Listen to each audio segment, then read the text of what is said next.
दिल के आस बना। जंतर मंतर गूंजे आवाज, प्रभु तू कर दे न्याय के राज। तब उठल बा भीड़ खड़ी बा, हर चेहरा पर पीर बड़ी बा। रोवत जान रोवत किसान, यीशु देत बाड़े सबके समान। यीशु बिना ना शांति मिली, यीशु बिना ना राह खुली। राजा के राजा प्रभु महान, तोहरे नाम में नई बिहान।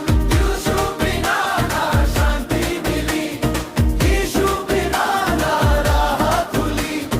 राजा के राजा प्रभु महान, तोहरे नाम में नई बिहान। सत्ता बदले दुनिया बदले, मन के भावना अपने भर ले। क्रूस उठवले प्रेम के साथ, यीशु देखवले सच्ची राह।